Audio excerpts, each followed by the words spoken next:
Hello everyone, welcome to dynamic study. आज हमारा third quiz session है which is also on unit 1 theory of consumer behaviour. यहाँ हम focus करेंगे on the topic elasticity. 10 questions हम cover करेंगे, तो चलिए शुरू करते हैं। तो ये यहाँ पर जो पहला क्वेश्चन है, the responsiveness of changes in quantity demanded to the change in price is known as. इस क्वेश्चन का मतलब क्या है? हमें पता है कि प्राइस चेंज होता है, लेकिन प्राइस चेंज होने से क्वांटिटी भी चेंज होता है, लेकिन कितना चेंज होता है? राइट, प्राइस इंक्रीज होने से क्वांटिटी डिक्रीज करेगा, लेकिन कितना डिक्रीज करेगा? वो है responsiveness of change in quantity demanded with respect to the change in price. ठीक है, तो यहाँ पर आप देख सकते हैं चारों ऑप्शंस हैं, लेकिन इस पर्टिकुलर क्वेश्चन को आंसर करने से पहले चलिए हम देखते हैं इलास्टिसिटी आखिर में क्या होते हैं, क्योंकि ये इलास्टिसिटी चैप्टर से रिलेटेड क्वेश्चन है। Okay, so elasticity of demand is the responsiveness of quantity demanded to changes in price or any other variable like income। ठीक है, तो क्वांटिटी डिमांडेड जो है वो कैसे रिस्पॉन्ड करते हैं with respect to change in price और any other variable like income. Income changes से कैसे क्वांटिटी डिमांडेड रिस्पॉन्ड करेगा, या price of related goods change होने से उसका सब्सटीट्यूट या कॉम्प्लीमेंट गुड कैसे रिस्पॉन्ड करेगा। इंक्रीज होगा तो कितना इंक्रीज होगा, डिक्रीज होगा तो कितना डिक्रीज होगा। Okay, so in other words it is the percentage change in quantity demanded, that is QD, in comparison to the percentage change in price of a product, that is PD. Okay, in short, elasticity is a measure of a variable's sensitivity to a change in another variable. Elasticity of demand का मतलब है कि quantity demanded कितना कैसे respond करेगा with respect to change in price, ये है elasticity of demand.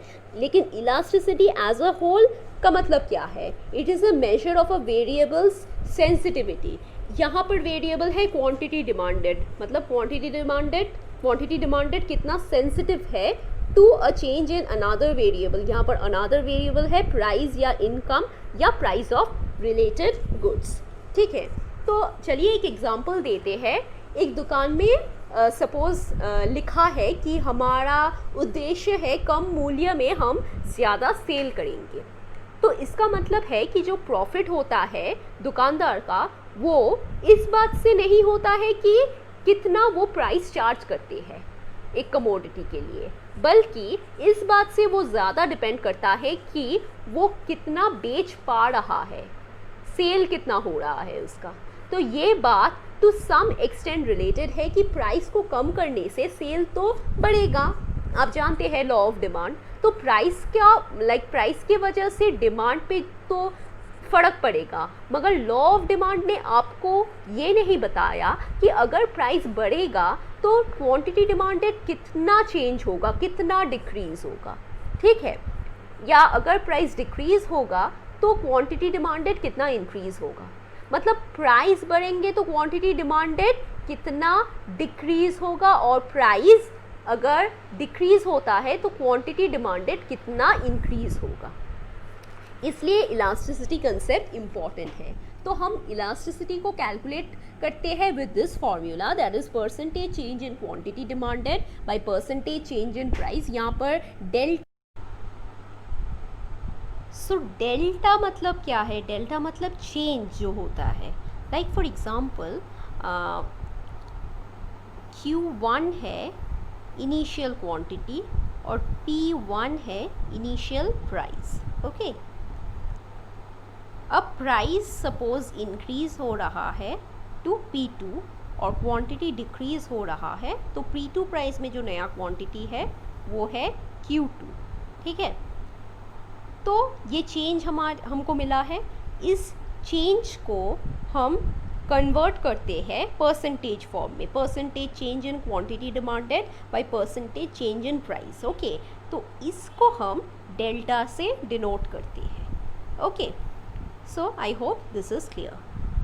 तो नेक्स्ट जो है, नेक्स्ट हम elasticity of demand, different types of elasticity के बारे में डिस्कस करेंगे। तो जिस फॉर्मूला के बारे में मैं पहले कह रही थी, तो उस फॉर्मूला यहाँ पर गिवन है, देख सकते हैं। Q1 is the initial quantity, Q2 is the changed quantity at price, P1 is the initial price. तो प्रोपोर्शनल हम परसेंटेज, इसे जब 100 से मल्टीप्लाई कर देते हैं तो वो परसेंटेज चेंज इन डिमांड होते हैं bye percentage change in price. तो यहाँ पर हम प्रोपोर्शनेट चेंज ले रहे हैं। तो क्वांटिटी, ये क्वांटिटी का डिफरेंस है डिवाइडेड बाय इनिशियल क्वांटिटी, और ये प्राइस का डिफरेंस है divided by the initial price. Okay, तो ये है, ये न्यूमरेटर है प्रोपोर्शनेट चेंज इन डिमांड और डिनोमिनेटर है proportionate change in price. Okay, और इनकम इलास्टिसिटी मतलब इनकम चेंज होने से क्वांटिटी डिमांड पे क्या असर पड़ेगा। जब इनकम इंक्रीज़ होगा तो क्या होगा, नॉर्मल गुड के केस में क्वांटिटी डिमांडेड इंक्रीज़ होगा, राइट। और अगर इन्फीरियर गुड हो तो इनकम इंक्रीज़ होने से क्वांटिटी डिमांडेड डिक्रीज़ हो जाता है इन्फीरियर गुड के केस में, ठीक है। तो यहाँ पर इनकम हम y से डिनोट करते हैं, ठीक है। तो यहाँ पर इनकम, प्रोपोर्शनेट चेंज इन इनकम गिवन है y2 minus y1, that is y1 is the initial income, y2 is the changed income divided by initial income, ये डिनोमिनेटर है, और numerator proportionate change in quantity demanded. Okay, ये है price of related goods. तो यहाँ पर A और B related goods है, आप देख सकते हैं। तो नीचे हम proportionate change in price of good B ले रहे हैं, और न्यूमरेटर में हम proportionate change in quantity demanded for good A, ठीक है। तो यहाँ पर हम चेंज, यहाँ पर क्या होता है क्रॉस प्राइस इलास्टिसिटी में, अगर प्राइस ऑफ B चेंज होता है, प्राइस ऑफ B चेंज होने से उसका रिलेटेड जो गुड्स है A, वो सब्स्टिट्यूट हो या कॉम्प्लीमेंट हो, उसका जो रिलेटेड गुड है A, वो कितना रिस्पॉन्ड करता है with the change in the price of B। Okay, so उसको मेजर करने के लिए हमारे पास क्रॉस प्राइस इलास्टिसिटी है। इनकम चेंज होने से क्वांटिटी कितना रिस्पॉन्ड करेगा, उसको मेजर करने के लिए हमारे पास इनकम इलास्टिसिटी है। प्राइस चेंज होने से क्वांटिटी कितना रिस्पॉन्ड करेगा, उसको मेजर करने के लिए हमारे पास प्राइस इलास्टिसिटी है। Okay, fine. तो सपोज प्राइस इंक्रीज होता है 30%, ओके, प्राइस इंक्रीज 30% होता है। तो इन 30% प्राइस इंक्रीज होने के नाते डिमांड डिक्रीज होता है 10%, मतलब ज़्यादा डिमांड डिक्रीज नहीं होता है, ठीक है। तो इस टाइप ऑफ गुड्स को हम एसेंशियल गुड्स कहते हैं, लाइक मेडिसिन्स फॉर एग्जांपल। तो डिमांड ज़्यादा चेंज नहीं होते हैं, लेकिन इस 30% प्राइस इंक्रीज में ही क्वांटिटी डिमांडेड चेंज हो सकता है। In case of different goods like 50% decrease हो जाता है क्वांटिटी डिमांडेड। 30% प्राइस इंक्रीज से 50% डिक्रीज हो जाता है। पहले केस में वो 10% डिक्रीज था, राइट, पहले केस में। तो पहले केस में डिक्रीज जब कम होता है वो एसेंशियल गुड्स है, लेकिन जब डिक्रीज ज़्यादा होता है, like this one 50% is greater then 30%, मतलब प्राइस चेंज से क्वांटिटी चेंज जब ज़्यादा होता है, तब ये लग्जरी आइटम्स या ज़्यादा एसेंशियल आइटम जो नहीं है उसके लिए ये फेनोमेना ऑब्जर्व किए जाते हैं। ओके, सो यही है इलास्टिसिटी, मतलब प्राइस चेंज होने से क्वांटिटी कितना रिस्पॉन्ड करेगा, वो 10% रिस्पॉन्ड करेगा या 50% रिस्पॉन्ड करेगा। ओके, सो आई होप इन सब के बाद आप क्वेश्चन नंबर 1 आंसर कर पाओगे। So the first question is the responsiveness of change in quantity demanded to the change in price is known as, अब तो बहुत easy है ये ऑप्शन A होगा। Yes, absolutely, it's very easy because we have discussed everything in detail, right? Okay, so let's move on to question number 2. ठीक है, ये है क्वेश्चन नंबर 2। तो इस क्वेश्चन को आंसर करने से पहले हमें कुछ और कंसेप्ट्स डिस्कस करना पड़ेगा। Okay, that is different degrees of elasticity. क्योंकि यहाँ पर लिस्ट 1 में different degrees of elasticity given है, लिस्ट 2 में भी उसको हमें मैच करना पड़ेगा, right. So let us discuss different degrees of elasticity first. तो पहला डिग्री ऑफ इलास्टिसिटी है परफेक्टली इलास्टिक डिमांड।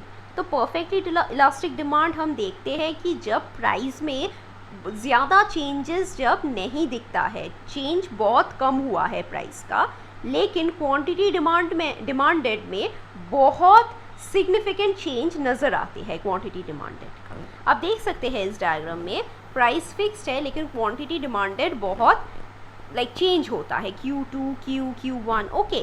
सो इस सिचुएशन को हम परफेक्टली इलास्टिक कहते हैं, क्योंकि देखिए अगर प्राइस थोड़ा सा भी इंक्रीज होता है, थोड़ा सा, देन क्वांटिटी डिमांडेड डिक्रीज होके वो ज़ीरो तक पहुंच जाते हैं, राइट। और अगर प्राइस थोड़ा सा भी फॉल करता है तो क्वांटिटी डिमांडेड वो इंक्रीज करके it can reach infinity.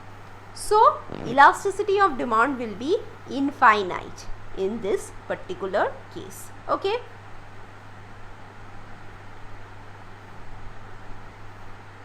Next है perfectly inelastic demand। Perfectly inelastic demand आप देख सकते हैं प्राइस चेंज हो रहा है लेकिन क्वांटिटी डिमांडेड रिस्पॉन्सिव नहीं है। मतलब जितना प्राइस इंक्रीज करो या डिक्रीज करो, क्वांटिटी डिमांडेड ज़्यादा चेंज नहीं होगा। ये एसेंशियल आइटम्स के लिए एप्लीकेबल है। ये है परफेक्टली इनइलास्टिक, ठीक है। नेक्स्ट है इलास्टिक डिमांड। तो इलास्टिक डिमांड हमने पहले कहा था, परफेक्टली इलास्टिक में क्या होता है, थोड़ा सा प्राइस राइज होने से डिमांड एकदम ज़ीरो हो जाते हैं, या थोड़ा सा प्राइस फॉल करने से डिमांड एकदम इन्फिनिटी हो सकती है। तो ये है रिलेटिवली इलास्टिक डिमांड, मतलब परफेक्टली इलास्टिक मतलब वो एक्सट्रीम केस है, और ये है रिलेटिवली इलास्टिक डिमांड। तो यहाँ पर भी वही होता है, लाइक प्राइस चेंज हुआ है, like it decreases from P1 to P2, तो क्या है, क्वांटिटी डिमांडेड इंक्रीज होता है more than change in price. मतलब हमारा फॉर्मूला है percentage change in quantity demanded by percentage change in price, okay.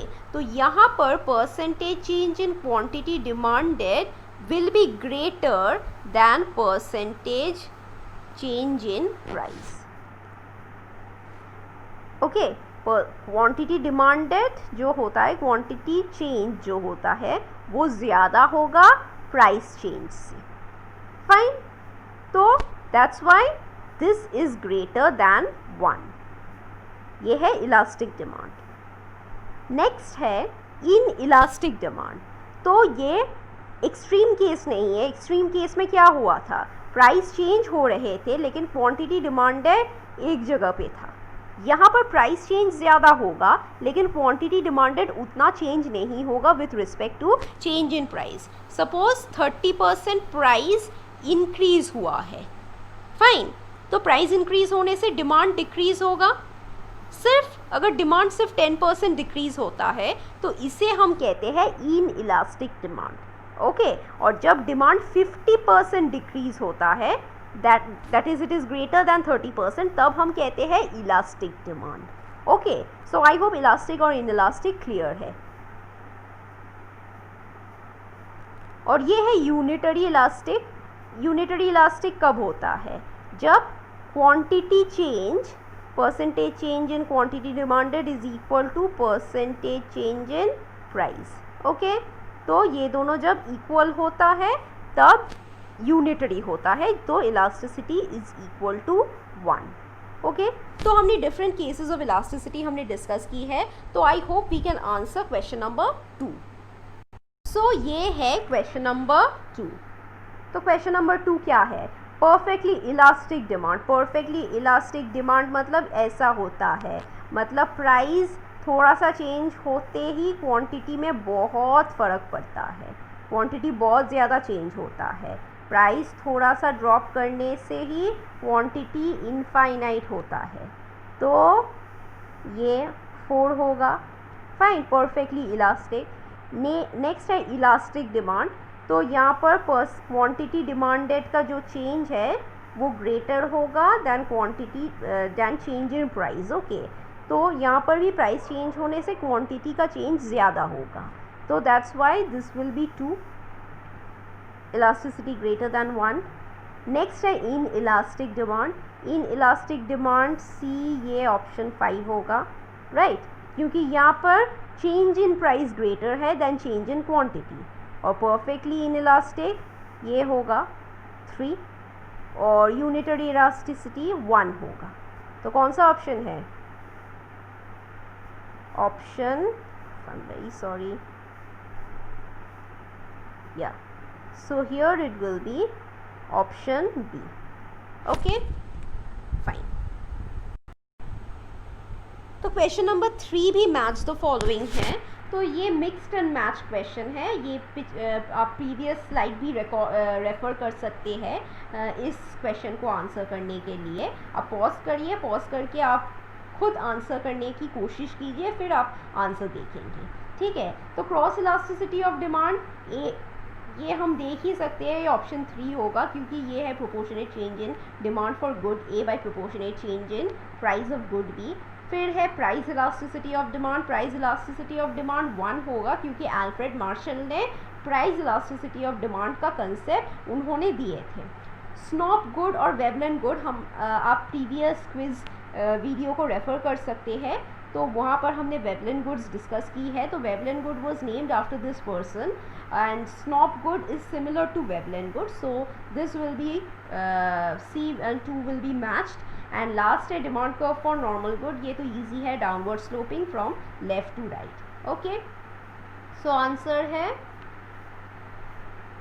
Option A, that is A is equal to 3, B is equal to 1, C is equal to 2 and D is equal to 4. Okay.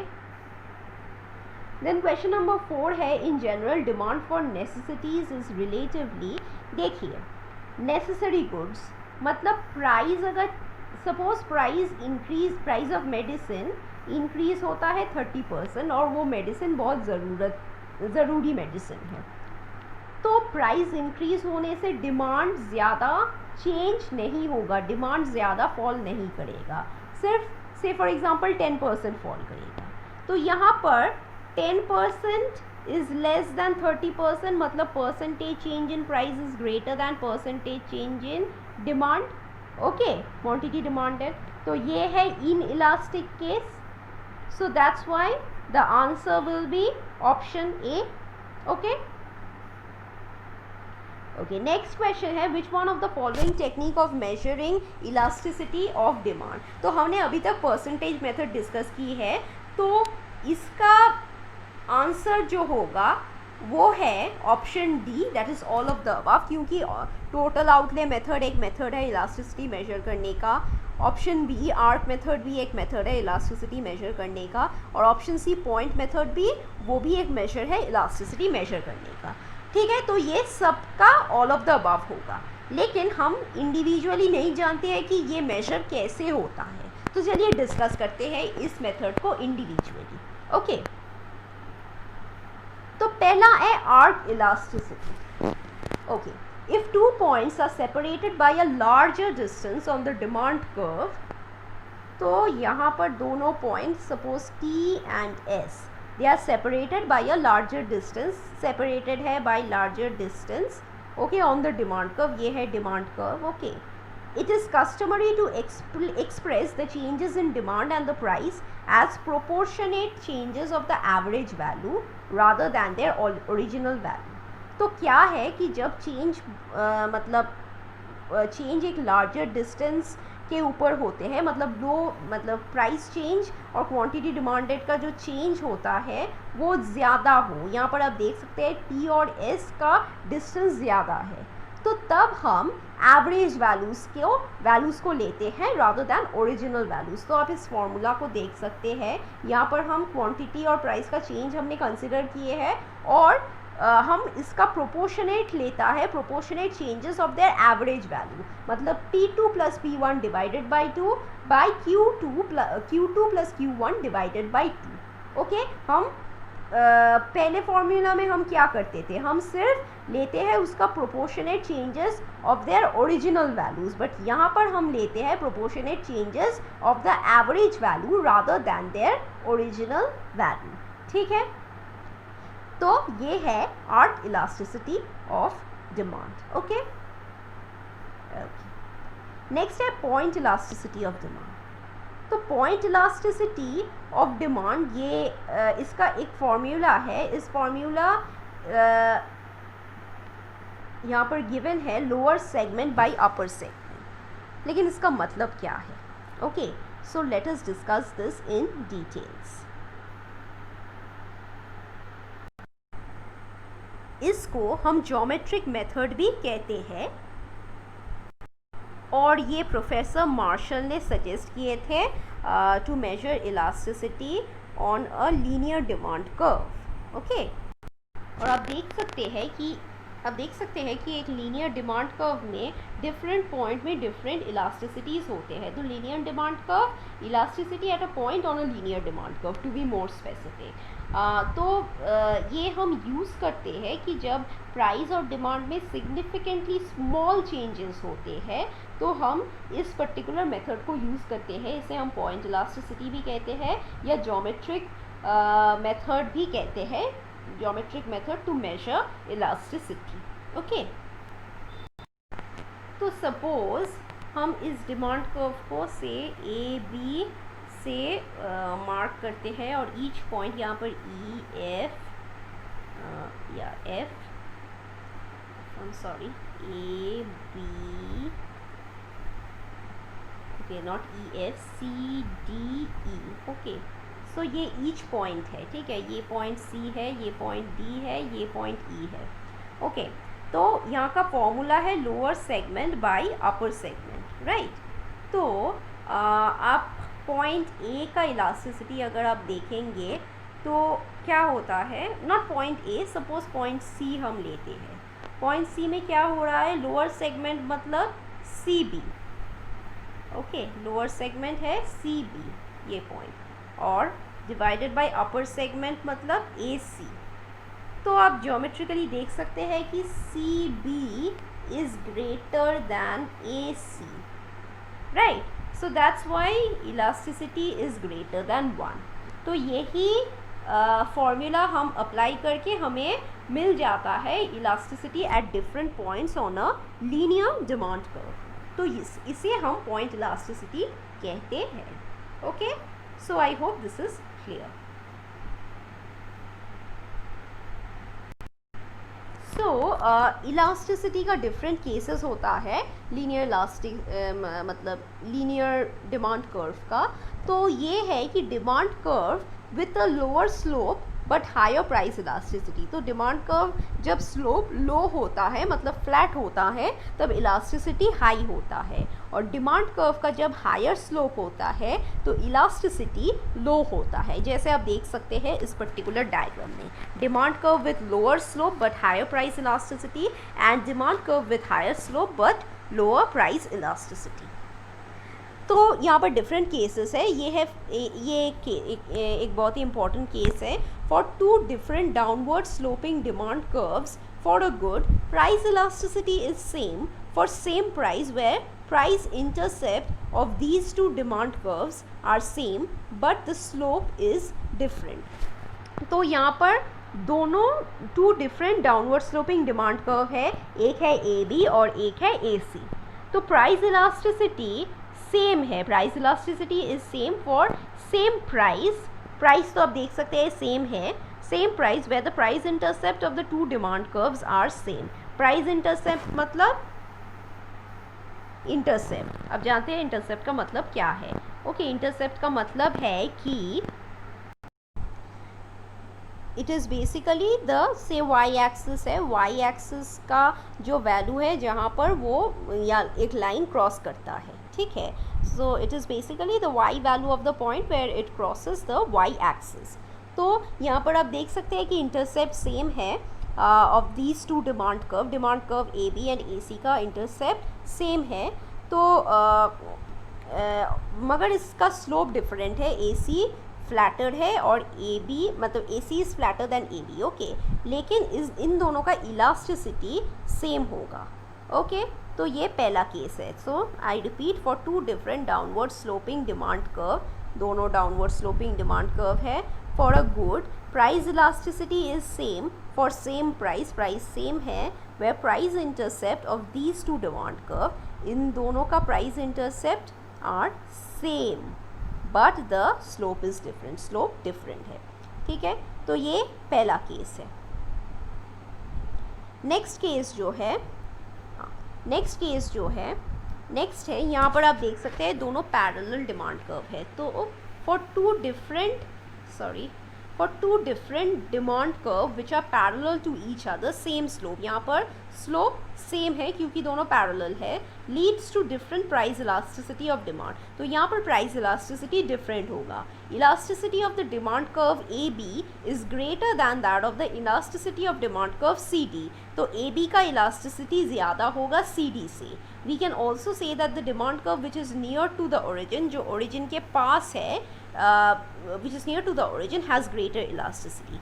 तो यहाँ पर ए B का elasticity ज़्यादा है। ये एक मतलब concept है कि जो ओरिजिन के पास है उसका इलास्टिसिटी ज़्यादा होगा।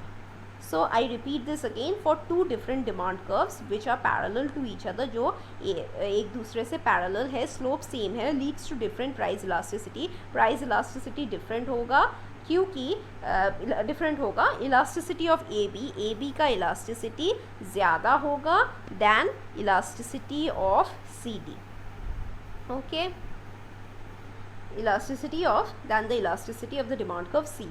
We can also say that the demand curve which is near to the origin has a greater elasticity. Okay, fine.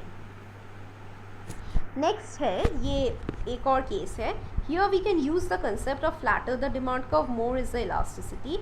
That is, AB has greater elasticity than CD. तो पहले मैंने डिस्कस किए थे कंसेप्ट फ्लैटर डिमांड कर्व मतलब higher elasticity. तो यहाँ पर A B flatter है, सो फ्लैटर द डिमांड कर्व, उसका इलास्टिसिटी ज़्यादा है. तो इसमें ए बी का इलास्टिसिटी ज़्यादा है. और ये है demonstration of marshals total outlay method of price elasticity of demand. तो आप देख सकते हैं यहाँ पर प्राइस जो है, प्राइस 5 है, 4 है, 2 है. ओके, सो प्राइस क्या हो रहा है? डिक्रीज़ हो रहा है. क्वांटिटी, प्राइस डिक्रीज होने से क्वांटिटी का क्या होगा? क्वांटिटी इंक्रीज होता है. पहले ये 20 था, अब ये 22 हो गया और ये 32 हो गया. तो टोटल एक्सपेंडिचर का मतलब क्या है? 5 into 20 price into quantity, P into Q, right. Total expenditure मतलब P इंटू Q.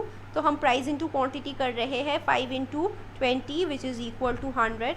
तो ये सब हम मल्टीप्लाई करके हमें टोटल एक्सपेंडिचर हमें मिलता है, राइट.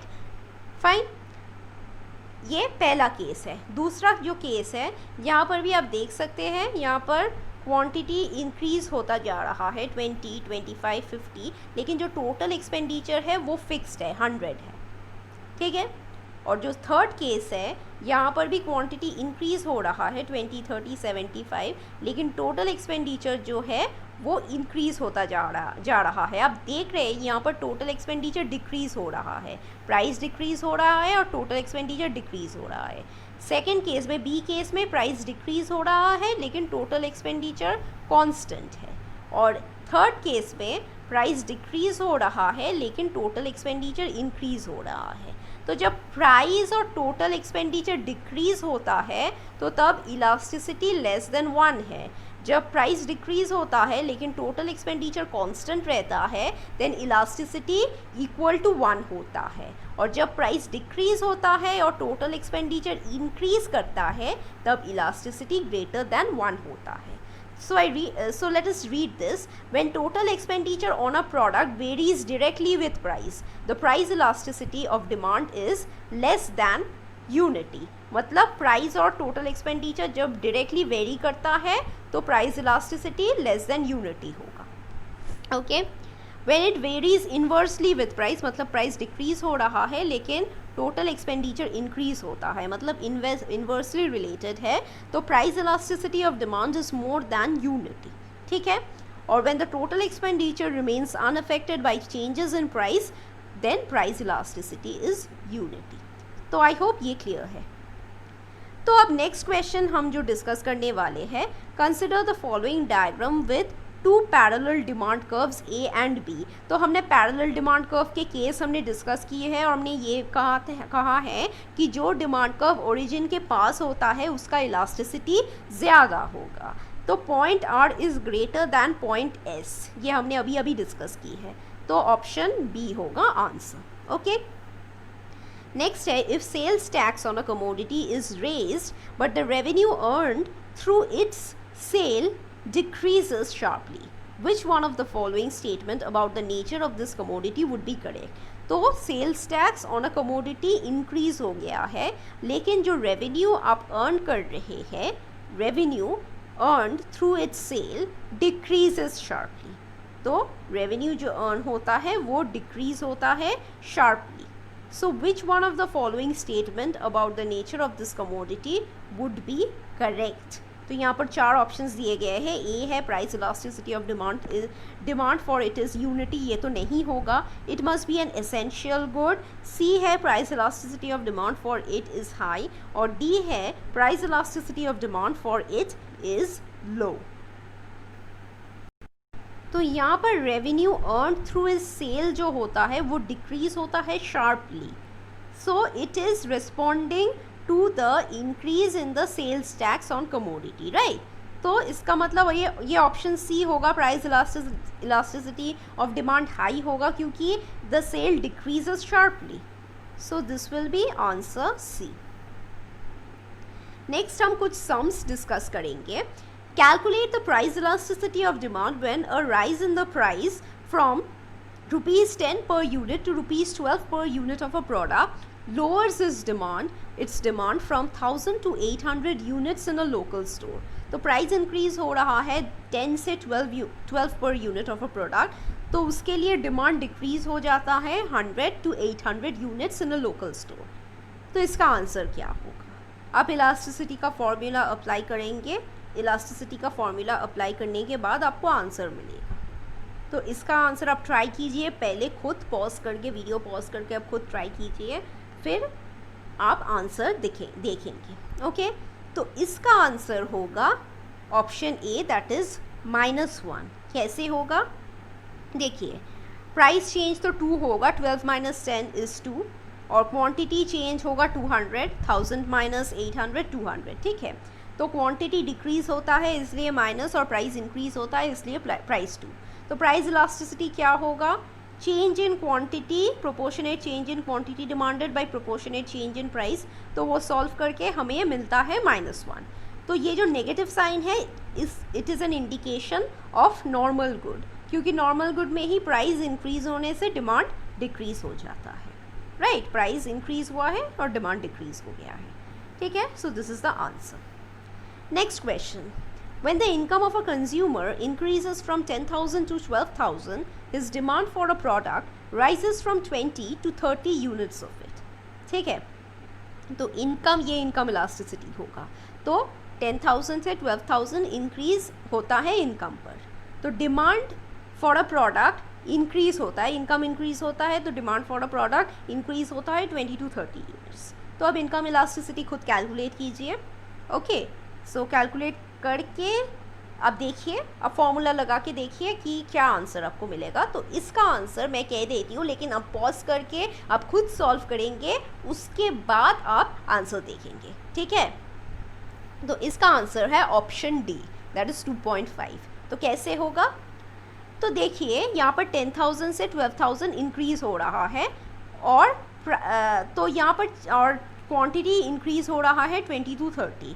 तो चेंज इन क्वांटिटी है 10, और इंक्रीज इन इनकम जो कि हम डेल वाई से डिनोट करते हैं वो 2000 है. तो अब हम फॉर्मूला अप्लाई कर देते हैं. फॉर्मूला अप्लाई करके सॉल्व करके हमें मिलता है 2.5, और ये नॉर्मल गुड है क्योंकि इनकम इंक्रीज होने से क्वांटिटी डिमांडेड जब इंक्रीज होगा तो ये नॉर्मल गुड होगा. ठीक है. और अब last question. When a price of tea in a local cafe rises from ₹4 a cup to ₹5 a cup. ठीक है. Demand for coffee rises from 30 cups a day to 40 cups a day. So चाय का price increase हुआ है, इसलिए coffee का demand increase होता है। ठीक है, 40 cups a day despite no change in coffee prices. Coffee price का कोई चेंज नहीं हुआ है। तो आप कैलकुलेट कीजिए क्रॉस प्राइस इलास्टिसिटी क्या होगा। यहाँ पर 4 ऑप्शंस दिए गए हैं। आप फिर से मैं कह रही हूँ, आप पॉज करके आप खुद सॉल्व कीजिए फॉर्मूला अप्लाई करके। ये बहुत ही ईजी सम है, तो आप खुद सॉल्व कीजिए, तो आपको जो आंसर मिलेगा देन आपको अच्छा लगेगा, राइट। सो यहाँ पर मैं कह रही हूँ आंसर है ऑप्शन सी। तो कैसे होगा देखिए, तो change in the quantity of coffee है 10, 30 कप्स टू 40 कप्स 10, और प्राइस ऑफ टी इंक्रीज़ होता है 1। तो क्रॉस प्राइस इलास्टिसिटी हम फॉर्मूला अप्लाई करके हमें मिलता है +1.333। तो इसमें तो this implies a substitute good. तो ये सब्सटीट्यूट गुड इम्प्लाई करते हैं पॉजिटिव वैल्यू। जो अगर आपको इलास्टिसिटी पॉजिटिव वैल्यू अगर आपको मिलता है तो उसे हम सब्सटीट्यूट गुड कहते हैं, ठीक है। और अगर क्रॉस प्राइस इलास्टिसिटी नेगेटिव हो तो वो कॉम्प्लीमेंट्री गुड्स होगा, ठीक है। Okay, so that's it. Thank you for watching. और तो we'll be coming up with more quizzes. We'll try to bring regular and daily quizzes, ताकि आपको ईजियर हो प्रिपरेशन करने के लिए, ठीक है। तो आप देखिए और कीप लर्निंग, शेयर कीजिए वीडियो, ठीक है। So take care, stay safe and bye bye.